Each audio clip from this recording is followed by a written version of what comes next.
Hi folks, welcome back to the B29 restoration project. Last video we glued the frame inside that thing, and if you're paying attention, that thing is missing some stuff, which here's the rest of it, well, portions of the rest of it.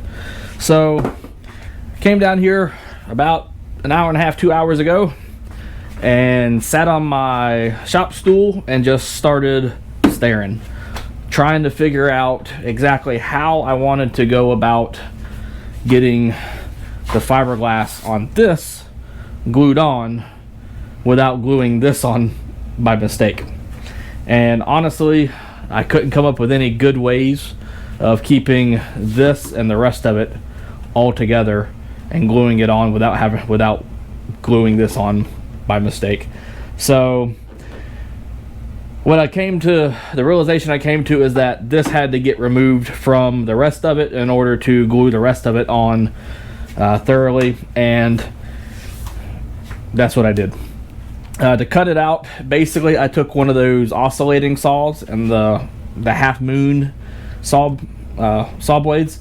I just came along, made sure it was flush with the frame, and I just cut through all around the perimeter of it around the frame as much as I could. Up here in the front, I actually had to do that one by hand with that same blade. I took it off the thing and I just basically used my arm or my hand as an oscillating saw to cut through, and then I took a pull saw to finish tracing it out. Messed up in one little spot, but body filler will fix that. So got that done, and then I fit the rest of the fuselage portion onto the fuselage, and what I found is that it was still low here, but it fit nicely everywhere, but on the other side it was sticking out about 3/16 of an inch or so.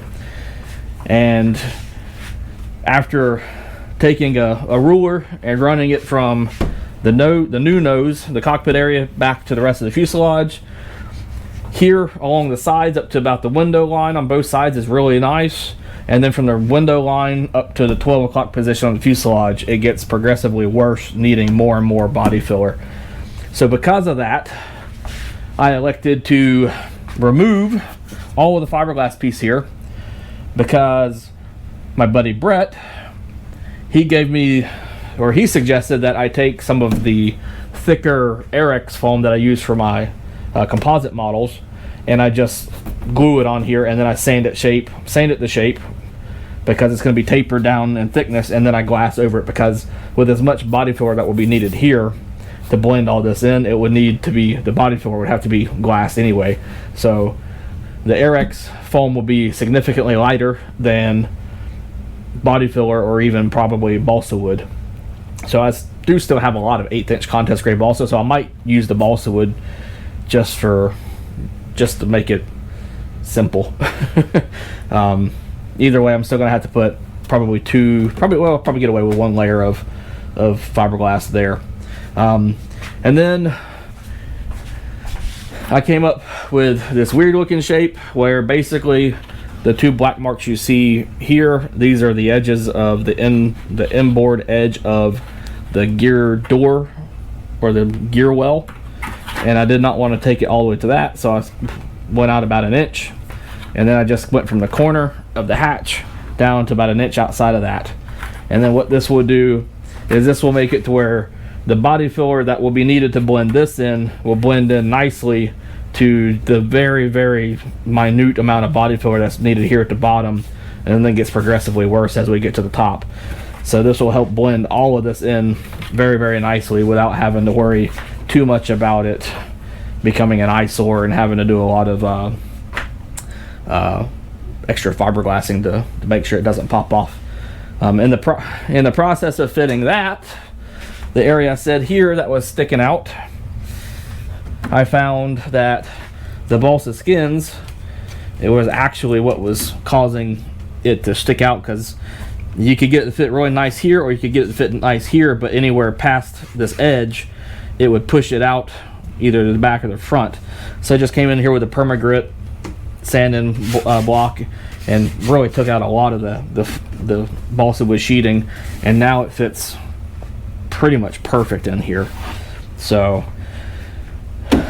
that got the bottom of it fit fairly nice. Unfortunately, here at the bottom, it doesn't fit the greatest. There's a pretty decent sized gap on this side. The other side's not quite as bad. It's something that I'll probably just leave how it. I won't worry about gluing it on here at the moment. I'll just get it glued to the front, the top, and then back here on both sides. And then when I get in here to do the gear doors, the whole gear door panel is going to be removable, so I can get the gear in and out.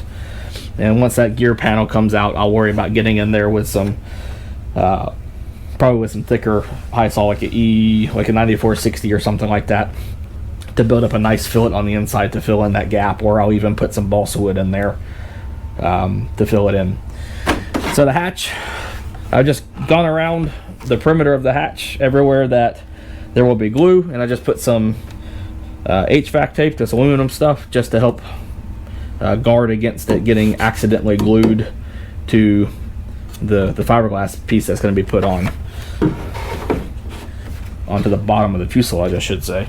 And then, like I said, this fits pretty much perfect right here along the gap between the parts is a little larger because those saw blades are a little thicker than what I would typically like to use, but we can fix that later on with a little bit of thickened epoxy and some phenolic microbleeds, which we'll do that when we get there.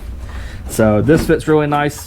The plan is to put a good bit of high saw all in these areas on the sides of the cheeks, I'm going to call them, of the fuselage.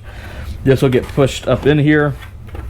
Again, high saw will get put here on the wooden portions going around, and then I'll use a bunch of HVAC tape to hold this in place.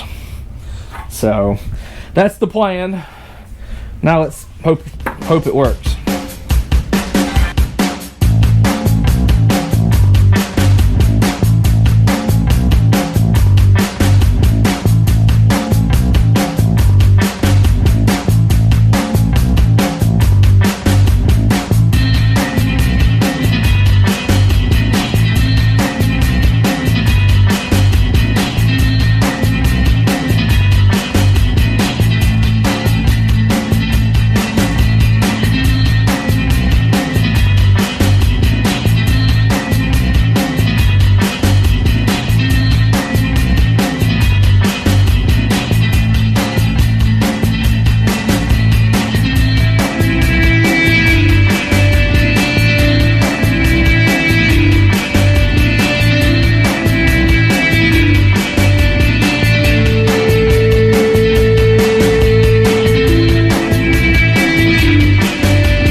Okay folks, that is the rest of the nose glued.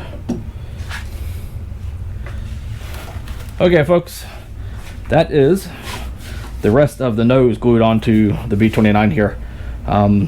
See, I've got some HVAC tape here along this angled portion, and then I push it on there very, very nicely, or very tightly. That way it will be flush to the fuselage section. Like I said, there will be some body filler that will be going in here to blend all of this in. The gap here between the hatch and the fuselage, that's just because of the increased thickness of the aluminum tape. And then the side over here, as I was putting it on, I put the HVAC tape on the top.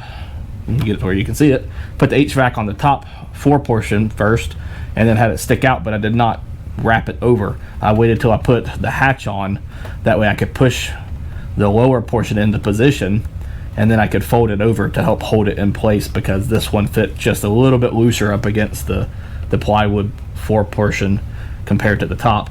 And then back here, again, I did the same thing on this side as the other. This body filler and whatnot will be needed in these edges, so this will just help blend all that in anyways. And the bottom half of the fuselage is going to be different from the top as far as color wise, so this will all get hopefully the color that I have chosen, or that I'm going to do it in, will help hide a lot of the panel lines and whatnot that are on here. So like before, we got to leave it to dry for a few hours. I'm probably going to call it for the evening. It's getting pretty late and we still haven't had dinner yet. So when we come back, we'll be cleaning all that stuff off, and then we'll have a B29 nose that is almost done, just all back there to do. So we'll see you then.